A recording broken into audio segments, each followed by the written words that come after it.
Hello दोस्तों, स्वागत है आपका एक बार फिर से आपके अपने चैनल मैक टेक्नोक्रेट्स में। तो दोस्तों, पिछले लेक्चर में हमने एक्सेलेरेशन से बारे में जानकारी ली थी।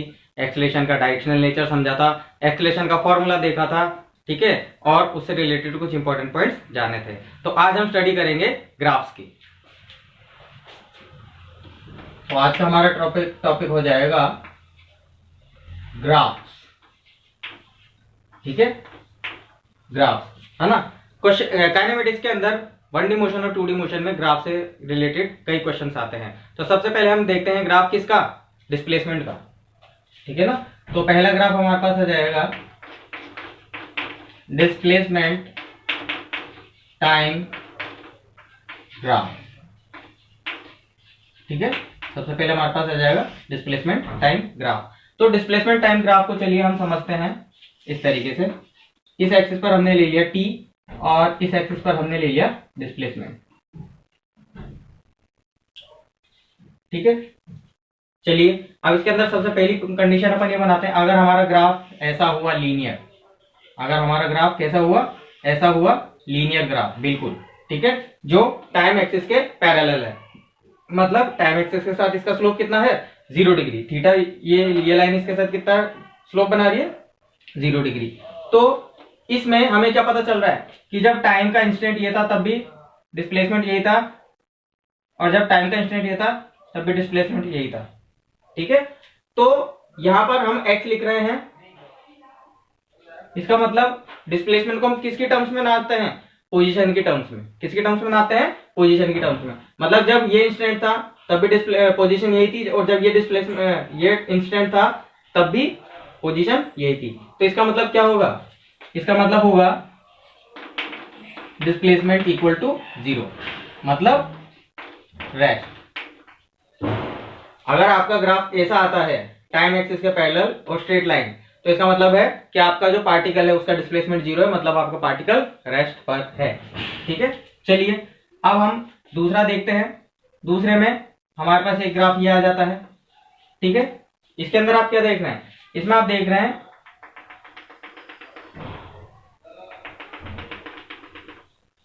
ये t1 इंस्टेंट, ये t2 इंस्टेंट, है ना। ये 5:01, ये 5:02। तो ये 1 मिनट का टाइम इंटरवल हो गया। तो उस केस में यहां पर हमारे पास पोजीशन थी x1 और t2 पर हमारी पोजीशन थी x2, ठीक है। ये बात समझ में आई। तो हमने क्या देखा कि जैसे जैसे टाइम इंक्रीज हुआ वैसे वैसे पोजीशन भी इंक्रीज हुई है। जैसे जैसे टाइम इंक्रीज हुआ है पोजीशन इंक्रीज हुई है, देख लो। तो हम इसको किस तरीके से पहचानेंगे, हम इसको इस तरीके से पहचानेंगे कि इस लाइन में टी एक्सिस के साथ, मतलब बेसिक मैथमेटिक्स के कॉन्सेप्ट वापस आ रहे बच्चों। तो इस स्ट्रेट लाइन ने टी एक्सिस के साथ कितना एंगल बना रखा वो इसका स्लोप हो जाएगा। और आप देख रहे हैं कि ये कर्व बिल्कुल एक स्ट्रेट लाइन है, ठीक है ना, लेकिन एक स्लोप बनाती हुई है। तो इसका मतलब क्या होगा, इसका मतलब होगा कि आपकी वेलोसिटी यूनिफॉर्म है। इसका मतलब क्या होगा, वेलोसिटी यूनिफॉर्म है, ठीक है। तो यहां पर डिस्प्लेसमेंट 0 होगा क्या, नहीं, यहाँ पे delta X not equal to 0, ठीक है। और अपन यहाँ पे लिख देंगे यूनिफॉर्म वेलोसिटी, ठीक है। कैसा मोशन हो जाएगा, यूनिफॉर्म वेलोसिटी। मतलब इसको अलग से लिखने की कोशिश करते हैं अपन थोड़ा। जैसे मान लीजिए ये अपने पास नंबर 1 ग्राफ था, तो नंबर 1 ग्राफ को अपन ने लिख दिया डेल्टा एक्स, मतलब डिस्प्लेसमेंट कितना था, 0 था। डिस्प्लेसमेंट कितना था, 0 था, और बॉडी रेस्ट पर थी। अब ये इस वाले ग्राफ को अपन 2 बोल देते हैं। तो 2 के लिए हम लिख देंगे कि delta X not equal to 0, इसका डिस्प्लेसमेंट 0 नहीं है, और इसमें क्या हो जाएगी, यूनिफॉर्म वेलोसिटी, यूनिफॉर्म वेलोसिटी। ये यूनिफॉर्म वेलोसिटी का ग्राफ हो गया। तीसरा ग्राफ हम बना सकते हैं इस तरीके से,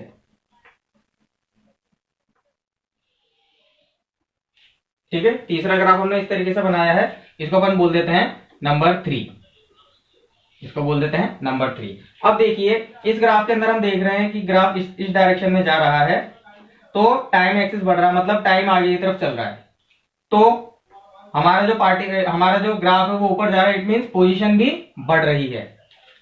तो पोजीशन इसमें भी बढ़ रही है, आई बात समझ में, पोजीशन इसमें भी बढ़ रही है। तो पोजीशन जब इसमें बढ़ रही तो कैसे बढ़ेगी, देखो T1 पर पोजीशन थी उसकी ये वाली, और T2 पर थी, मतलब आप यहां से देखो, यहां से लेके यहां तक की पोजीशन बढ़ गई। लेकिन अगर आप कोई से भी 2 पॉइंट कंसीडर करें, लेकिन अगर आप इस ग्राफ पर कोई भी 2 पॉइंट कंसीडर करें, जैसे पहला पॉइंट मैंने यहां कंसीडर कर लिया और दूसरा पॉइंट मैंने यहां कंसीडर कर लिया, ठीक है। तो जब आप इन दोनों पॉइंट्स पर स्लोप निकालेंगे तो देखिए इस पॉइंट पर स्लोप आएगा ऐसा, ठीक है, बिल्कुल टेंजेंट, और इस पॉइंट पर स्लोप आएगा ऐसा, दिख रहा है। तो ये हो जाएगा हमारे पास θ1 और ये हो जाएगा θ2, ठीक है। और जैसा कि हम जानते हैं कि θ2 जो है वो बड़ा दिख रहा है हमें θ1 से, तो इसका मतलब स्लोप इंक्रीजिंग। इसका मतलब क्या हुआ, स्लोप इंक्रीजिंग, आपका स्लोप बढ़ रहा है। देखिए θ1 एंगल छोटा था, और जैसे जैसे ये पॉइंट आगे बढ़ा वैसे वैसे आपका जो टेंजेंट है, ये टेंजेंट यूं, ये आपका जो टेंजेंट है ये इस तरीके से यूं बड़ा होने लग गया, एंगल बढ़ाने लग गया, ठीक है। तो इसका मतलब क्या हुआ, स्लोप इंक्रीज हो रहा है। तो हमें क्या पता चलेगा इससे, तीसरे वाले नंबर से, यहां पे लिख देते हैं 3, ठीक है ना। तीसरे वाले ग्राफ की बात कर रहे हैं, तो इसमें हमें पता चलेगा कि velocity is non uniform. Velocity कैसी होगी, नॉन यूनिफॉर्म, ठीक है।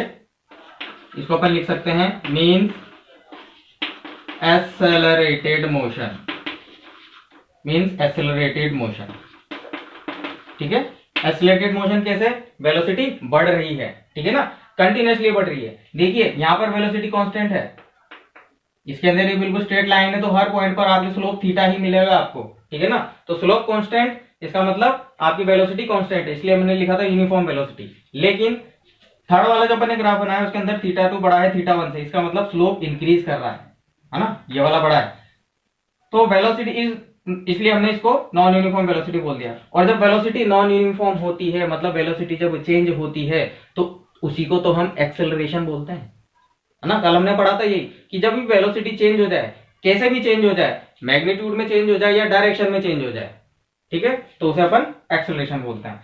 तो ये एक्सेलरेटेड मोशन का ग्राफ हो जाएगा। उसके बाद हमारे पास एक ग्राफ और बचता है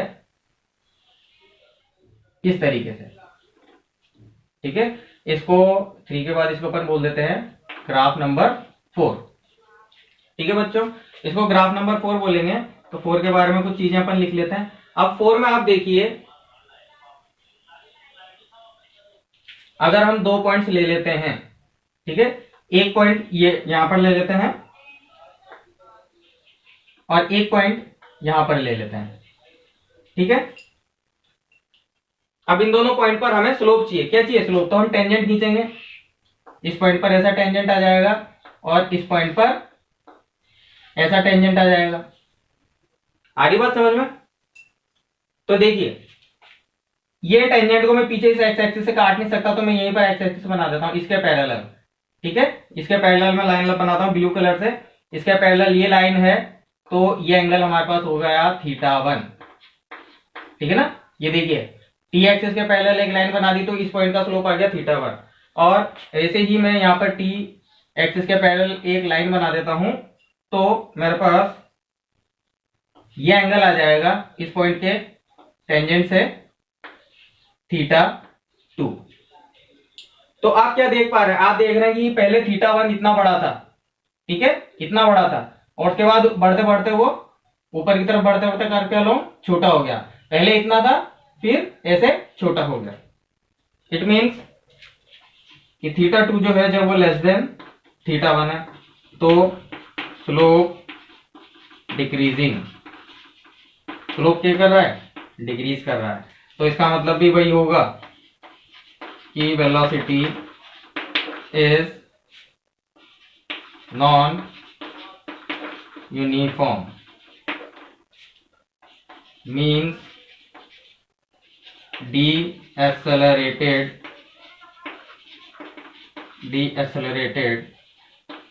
मोशन। ठीक है, यहां तक आपको बात समझ में आई। तो मैंने यहाँ पर आपको 4 ग्राफ बता दिए हैं। डायग्राम मैंने बहुत ही साफ सफाई से बनाया है। अगर आप नोट्स बना रहे हैं इनको देखकर तो आप अच्छे से भी बना सकते हैं क्लियरिटी से, वैसे इसके अंदर सब दिख रहा है और सब समझ में आ रहा है। अब इसके बाद एक 5वीं पॉसिबिलिटी भी होती है, उस पॉसिबिलिटी को अपन बनाने की कोशिश करते हैं। देखिए 5वीं पॉसिबिलिटी हमारे पास होती है ये,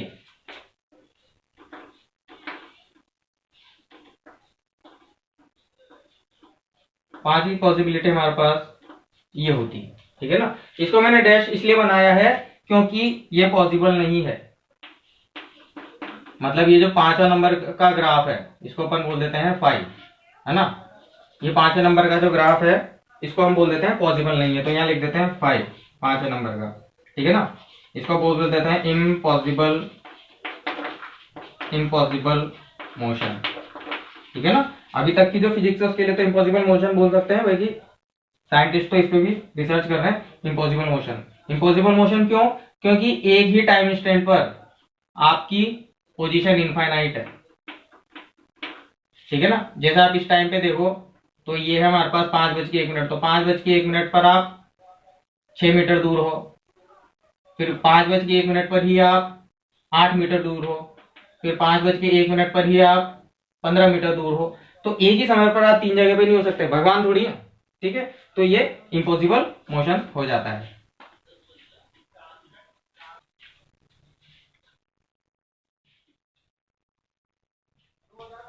चलिए अब आगे वाला ग्राफ देखते हैं। बी पार्ट इसका डिस्प्लेसमेंट टाइम ग्राफ हो गया है। अब हमारे पास आ जाएगा वेलोसिटी टाइम ग्राफ, हमारे पास आ जाएगा वेलोसिटी टाइम ग्राफ। अब वेलोसिटी टाइम ग्राफ के बारे में भी हम कुछ चर्चा कर लेते हैं।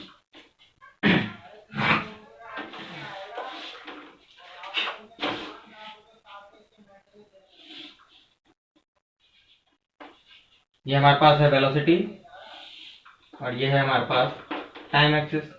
ठीक है, तो सबसे पहला ग्राफ तो हम वही बनाते हैं जो हमने पहले बनाया था।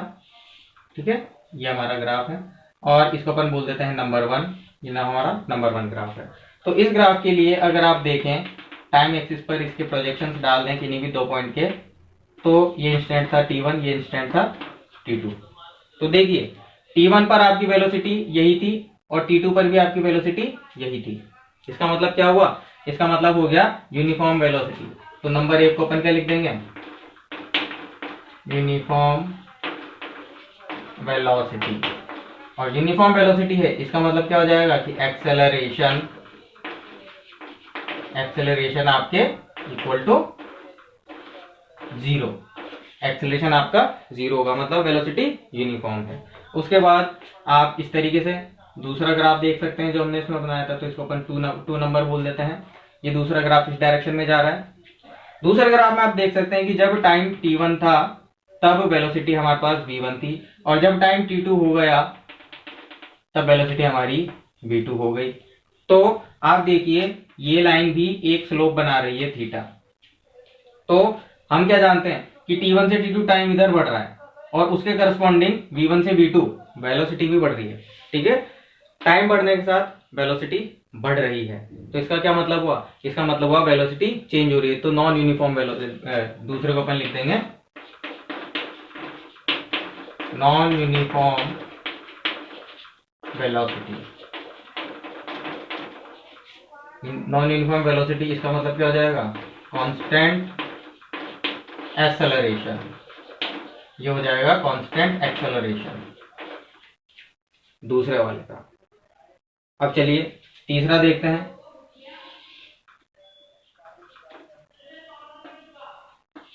ये तीसरा ग्राफ हमारा, ठीक है ना। तो इस ग्राफ की जैसे जब हमने इस पॉइंट और इस पॉइंट पर, ठीक है ना, इस पॉइंट और इस पॉइंट पर टेंजेंट बनाए तो हमें क्या पता चला? हमें पता चला कि स्लोप बढ़ रहा है। हमें पता चला कि स्लोप बढ़ रहा है। ठीक है, ये छोटा था और ये बड़ा हो गया, स्लोप बढ़ रहा है। तो तीसरे ग्राफ में वेलोसिटी का स्लोप हम क्या जानते थे? एक्सेलरेशन। तो तीसरे वाले में हमारे पास हो जाएगा नॉन यूनिफॉर्म एक्सेलरेशन। तीसरा में हमारे पास हो जाएगा नॉन यूनिफॉर्म एक्सेलरेशन। इसका मतलब क्या हुआ? इसका मतलब हुआ एक्सेलरेशन इंक्रीजिंग, एक्सेलरेशन इंक्रीजिंग। ठीक है। और चौथा हमारे पास ऐसा आ जाएगा, ये हमारे पास फोर्थ ग्राफ है। तो इस ग्राफ में आप फोर्थ नंबर पे लिख सकते हैं non uniform acceleration, acceleration decreasing, acceleration decrease हो रहा है। ठीक है। तो ये हमारे पास वेलोसिटी टाइम ग्राफ आ गया, ये हमारे पास डिस्प्लेसमेंट टाइम ग्राफ आ गया। अब चलिए इसी कड़ी को आगे बढ़ाते हुए जो इसका तीसरा पार्ट है वो भी यहीं पर फिनिश करते हैं। वेलोसिटी टाइम ग्राफ के बाद सबसे लास्ट में बचता है acceleration time graph, acceleration time graph. इसको भी अपन देख लेते हैं एक्सेलरेशन टाइम ग्राफ क्या होता है। तो ये रहा हमारे पास ग्राफ। ठीक है, this is time axis and this is acceleration axis.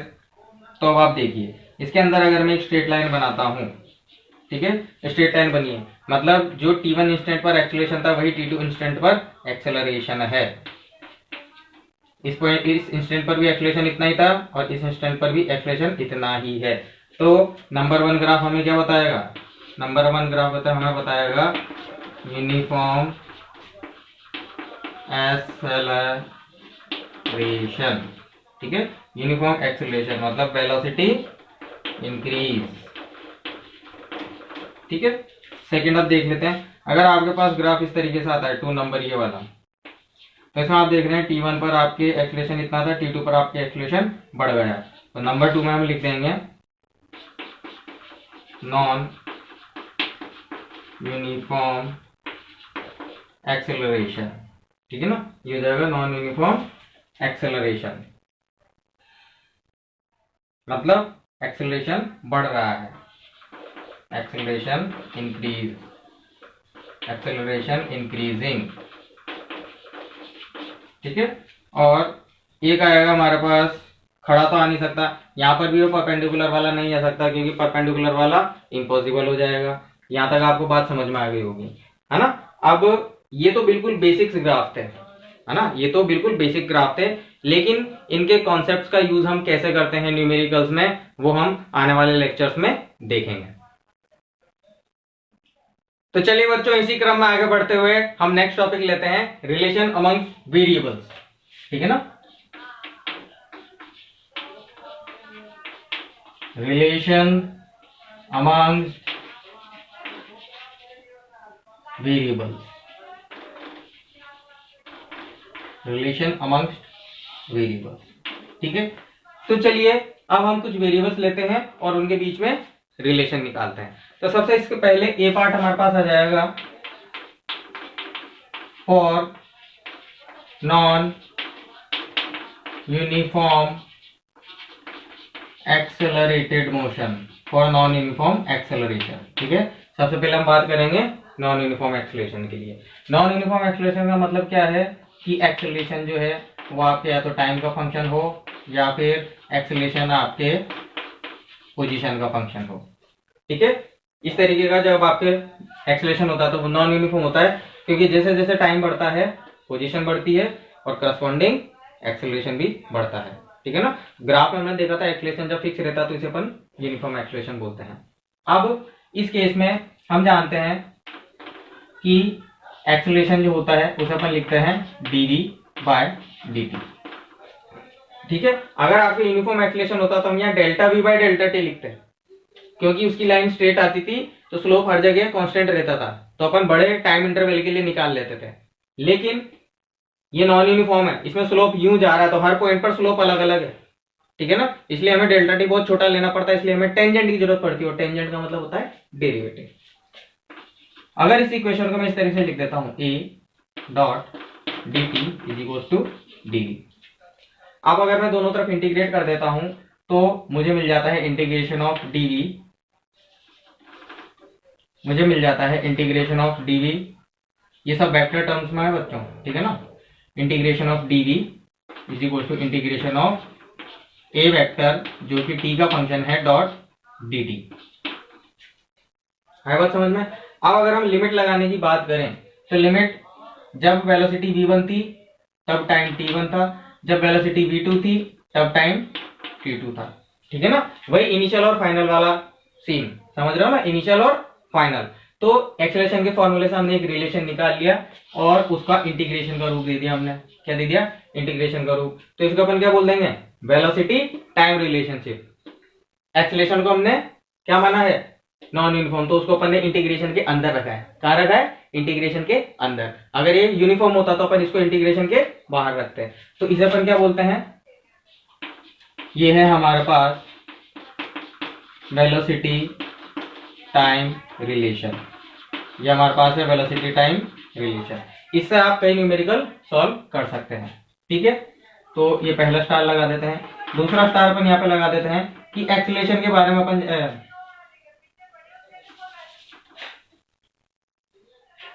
इसके बारे में अपन एक चीज लिख लेते हैं। ठीक है ना, डीवी से अगर अपन इंटीग्रेट करेंगे तो अपने पास क्या जाएगा? डेल्टा वी, मतलब चेंज इन वेलोसिटी जो होती है। ठीक है ना, delta we change in velocity जो होगी वो किसके बराबर होगी?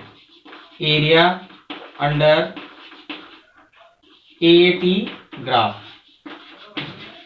ठीक है, ये चीज हमें यहां से नोट करनी चाहिए क्योंकि इंटीग्रेशन क्या देता है? एरिया।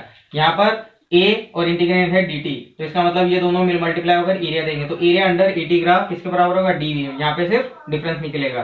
तो डेल्टा वी मतलब change in velocity is equal to area under AT graph. इसका आप आगे न्यूमेरिकल्स में यूज कर सकते हैं।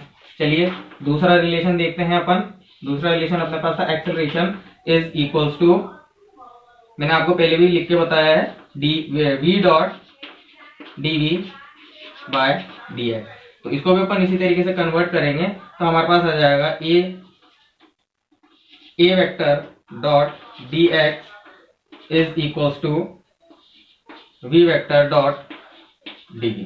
ठीक है, अब इसका भी अगर अपन दोनों तरफ से इंटीग्रेशन कर देते हैं तो देखिए यहाँ पे इंटीग्रैंड है हमारे पास dx, तो x1 पोजीशन से x2 पोजीशन तक वर्ड यूज करना, x1 पोजीशन से x2 पोजीशन तक। यहाँ पे पोजीशन है क्योंकि जब इन दोनों का डिफरेंस निकलेगा तब आएगा डिस्प्लेसमेंट। क्लियर है ना? तो x1 पोजीशन से x2 पोजीशन तक इक्वल टू v dv। जब मेरी पोजीशन x1 थी तब मेरी वेलोसिटी v1 थी, और जब मेरी पोजीशन x2 थी तब मेरी वेलोसिटी v2 हो गई। तो दूसरा रिलेशन हमारे पास ये आ जाएगा। ठीक है, दूसरे रिलेशन में अपन क्या बोलेंगे? इसको अपन बोल देते हैं एक्सेलरेशन, नहीं एक्सेलरेशन तो हमारे पास कांस्टेंट है,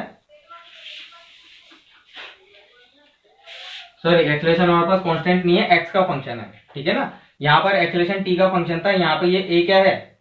एक्स का फंक्शन है। मतलब जहां पर ए जो है वो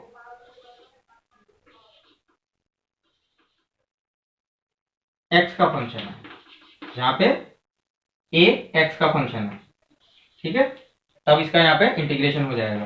तो पहली चीज हमने क्या सीखी कि एक्सेलरेशन कांस्टेंट है, तो वेलोसिटी डिस्प्लेसमेंट रिलेशन, इसको क्या बोलते हैं? Velocity displacement relation.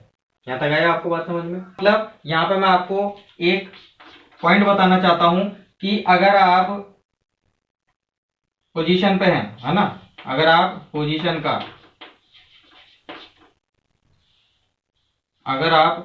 का डिफरेंशिएशन करते हैं तो आपको मिलेगी वेलोसिटी,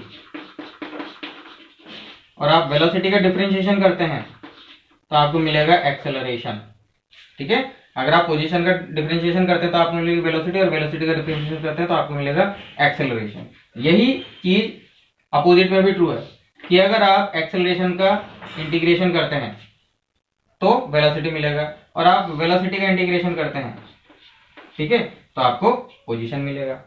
कुछ है बात समझ में? इसका मतलब यह है कि डिफरेंशिएशन और इंटीग्रेशन एक दूसरे के इनवर्स प्रोसेस हैं। ये बस एक वेरिएबल से दूसरे वेरिएबल की तरफ ट्रांसफॉर्मेशन है। ठीक है, जहां पर हम एक्सेलरेशन बेस्ड प्रॉब्लम्स के ऊपर डील करते हैं। इसीलिए मैंने आपको पहले बताया है नॉन यूनिफॉर्म एक्सेलरेशन। तो आपने एक्सेलरेशन क्या किसी का रिलेशन देख लिया, आपने एक्सेलरेशन टाइम का रिलेशन देख लिया।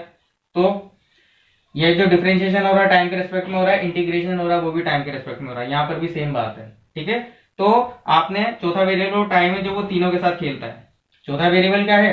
टाइम, वो तीनों के साथ खेलता है। तो जब टाइम इसका डिफरेंशिएशन करता है तो वेलोसिटी मिलती है, और जब टाइम वेलोसिटी का डिफरेंशिएशन करता है तो एक्सेलरेशन मिलता है।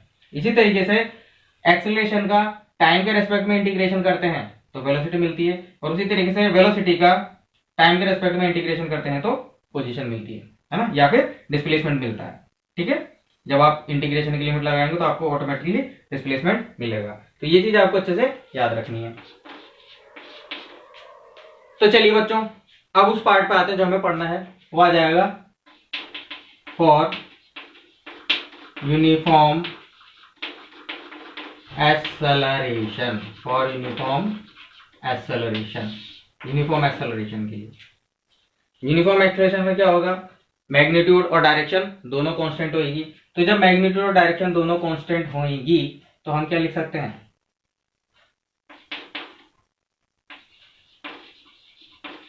Magnitude and direction of acceleration remain same. ठीक है, मतलब ये चेंज नहीं होंगी। जब मैग्नीट्यूड और डायरेक्शन चेंज नहीं होगी तो हम एक्सेलरेशन का कौन सा फॉर्मूला यूज करेंगे? एवरेज वेलोसिटी वाला, क्योंकि वो स्ट्रेट लाइन आता है। स्ट्रेट लाइन पे वीओटी के ग्राफ का हर जगह स्लोप सेम होता है। तो acceleration is equals to delta V by delta T, change in velocity upon change in time interval.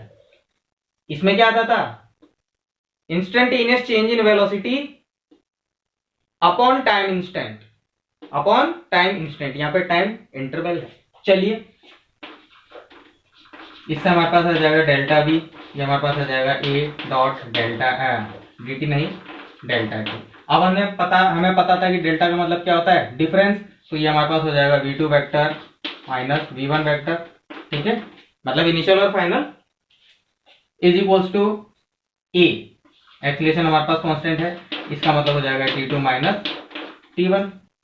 यहाँ तक है बात समझ में? या फिर इसको अपन इस तरीके से भी लिख सकते हैं कि final vector minus initial vector is equals to acceleration जो कि कांस्टेंट है t2 माइनस t1। ठीक है, लेट अब हमें क्या है, हमें इसके अंदर थोड़ा फेरबदल करना है। हम कंसीडर करते हैं इनिशियल वेलोसिटी को u से, ठीक है, और फाइनल वेलोसिटी को v से। आई बात समझ में? एंड t1 इक्वल टू 0, मतलब हम ये अज्यूम कर रहे हैं कि जैसे ही हमारा ऑब्जर्वेशन स्टार्ट हुआ मोशन स्टार्ट हो गया। ठीक है, और t2 हम कंसीडर कर रहे हैं t को, मतलब t2 माइनस t1 की वैल्यू क्या आ जाएगी? t minus 0t। तो इस पूरे ब्रैकेट की जगह हम सिर्फ t रख सकते हैं, मतलब टाइम ड्यूरेशन कितना हुआ? t जो है वो टाइम ड्यूरेशन हुआ। t2 माइनस t1 या टाइम ड्यूरेशन है। अब देखिए, जब ये वैल्यूज हम यहाँ पे पुट कर देंगे तो हमारे पास आ जाएगा v vector minus u vector is equal to acceleration into t minus 0। तो यहां से हमारे पास एक इक्वेशन चल के आएगी v vector equal to u vector plus a vector into t। v vector is equal to u vector plus a vector into t। तो ये क्या है? ये यही चीज है। ठीक है ना, वेलोसिटी टाइम रिलेशन। देखो, velocity initial velocity acceleration time, तो एक्सेलरेशन कांस्टेंट है, इनिशियल वेलोसिटी भी कांस्टेंट होगी, थोड़ी देर बाद तुमको पता चलेगा। तो ये वेलोसिटी टाइम रिलेशन आ गया है। ठीक है ना, it is known as first equation of motion. ये फर्स्ट इक्वेशन ऑफ मोशन है। ठीक है, यहां तक आया बात समझ में? चलिए, दूसरा अगर अपन देख लेते तो ये तो था हमारे पास a, ठीक है, b और c अभी हमारे पास बाकी हैं।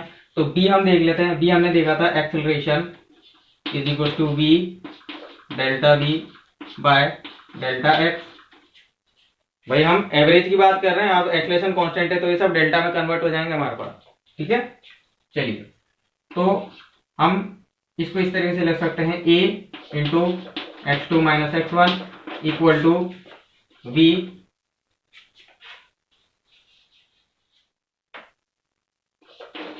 v2 minus v1। Let x2 is equal to s, x1 is equal to 0 and v2 equal to v, v1 equal to u। अब ये वैल्यू जब हम यहाँ पे रखेंगे तो हमारे पास इक्वेशन आ जाएगी। देखिए a vector into S vector, मतलब डिस्प्लेसमेंट हो गया। ये क्या हो गया? डिस्प्लेसमेंट। मतलब ये जो ब्रैकेट वाली टर्म है ये क्या है? Change in position. ये है चेंज इन पोजीशन, तो इसी को डिस्प्लेसमेंट बोलते हैं। तो यहाँ मैंने इसकी जगह लिख दिया s। ठीक है। अब यहाँ देखिए, यहाँ पे velocity multiplied by final velocity minus initial velocity. अगर आप बताइए कि अगर इस वाले फॉर्मूले में हम इसका इंटीग्रेशन करते तो इसका इंटीग्रेशन क्या था? x dx, ये x की पावर 1 है तो 1 प्लस 1 डिवाइडेड बाय 1 प्लस 1, तो ये बन जाता v स्क्वायर बाय 2। क्या बन जाता? v square by 2। तो एक बार v इधर से आता, एक बार v इधर से आता नहीं आता? कितना बन जाता? v square by 2। तो जब हम इसको इधर अंदर मल्टीप्लाई करेंगे, जब हम इसको इधर अंदर मल्टीप्लाई करेंगे तो कितना आ जाएगा? देखिए ये इस तरीके से आ जाएगा हमारे पास। ये जो v है हमारे पास हो जाएगी v एवरेज, ये हमारे पास क्या हो जाएगी? v average. और ये हमारे पास हो जाएगा v2 माइनस v1। इसको आगे और फर्दर सॉल्व करते हैं तो हमारे पास आ जाएगा a vector dot s vector is equal to v average क्या होता है? v1 प्लस v2 बाय 2, और उसके बाद क्या है हमारे पास यहाँ पे? v2 minus v1। तो आप जब इस इक्वेशन को सॉल्व करें तो देखिए यहाँ पे 2 आ गया हमारे पास। तो ये हमारे पास फॉर्मूला बन जाएगा, देखो a प्लस बी और a माइनस बी, तो हो जाएगा a square minus B square. Basic maths के फॉर्मूला आपने 10th में लर्न करे होंगे। तो a plus B into a minus B, है ना, दोनों का मल्टीप्लीकेशन तो जाएगा a square minus B square. तो हमारे पास जब हम ये सारी वैल्यूज रख देंगे तो हमारे पास फाइनल इक्वेशन चल के आएगी v square minus u square equal to 2a vector dot s vector. ठीक है। तो इसको अपन लिख सकते हैं v square equal to u square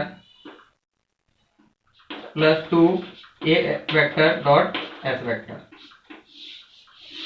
तो ये हमारे पास है थर्ड रिलेशन। क्या है ये हमारे पास? ये हमारे पास है थर्ड रिलेशन। पहला रिलेशन हो गया। अब देखिए वेलोसिटी, उसके बाद देखिए v square is equal to u square plus acceleration constant है, तो velocity distance relation, velocity distance relation है हमारे पास। इसको हमने क्या बोला था? Velocity displacement relation. तो ये भी वेलोसिटी डिस्प्लेसमेंट रिलेशन हमने डिराइव कर दिया। अब तीसरा भी समझ लेते हैं थोड़ी सी देर में कि हमारे पास v एवरेज जो होता है वो होता है change in position divided by change in time. तो यहां से हम लिख सकते हैं change in position is equals to v average, ये डेल्टा टी इधर मल्टीप्लाई हो जाएगा तो v average into delta T आ जाएगा। तो v एवरेज को मैं लिख देता हूँ v1 प्लस v2 बाय 2, है ना। और डेल्टा टी हमारे पास क्या है? डेल्टा टी हमारे पास t2 माइनस t1 ही है। तो इसको हम क्या लिख सकते हैं? इसको हम लिख सकते हैं v plus u by 2 into t2 minus t1 को t, t2 माइनस t1 को t लिख सकते हैं ना। इसके अकॉर्डिंग यहाँ पर भी हमने t1 को 0 माना है, t2 को t माना है, यहाँ पर हमने इनको u और v माना है। तो उस अकॉर्डिंग हम इस इक्वेशन को इस तरीके से लिख सकते हैं t माइनस 0 t हो जाएगा। तो हमारे पास डेल्टा x है ना, डेल्टा x वेक्टर कितना आ जाएगा हमारे पास? डेल्टा x वेक्टर हमारे पास आ जाएगा v की जगह में लिख देता हूँ u प्लस एटी। देखो ये v हमारे पास कितना है? u plus eighty. तो यहाँ पर इस v की जगह में लिख दे, ये 1/2 तो अपन बाहर ले लेते हैं, ये 1/2 अपन ने ले लिया बाहर, ठीक है ना। अब v की जगह में लिखता हूँ u प्लस एटी, उसके बाद इसको मैं लिख देता हूँ यहाँ पर प्लस u,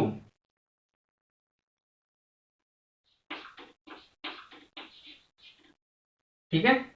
और ये बाहर है हमारे पास t मल्टीप्लाइड है। तो देखिए u इंटू टी, तो ये क्या आ जाएगा? ut।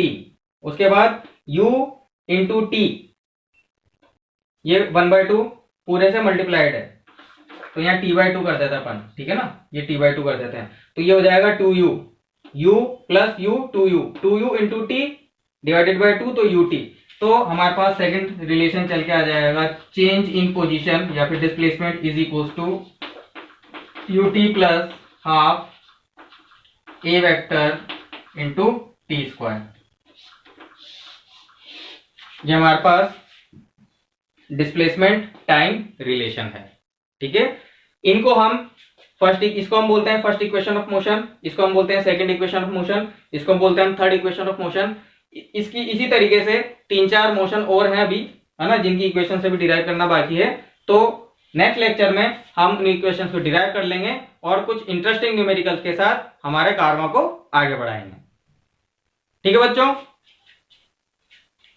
कई दिनों तक बीच में गैप लग जाने के कारण मैं आप लोगों से क्षमा प्रार्थी हूं, इसका मुझे बहुत ही खेद है, लेकिन मैं अपने काम को बीच में अधूरा नहीं छोड़ूंगा, पूरा सिलेबस अपलोड करके ही रहूंगा। ठीक है ना, आप इसके लिए मेरा साथ दें तो बहुत ही बेहतर है। मेरे लेक्चर्स को देखने के लिए मेरे सभी व्यूअर्स को बहुत बहुत धन्यवाद। Thank you.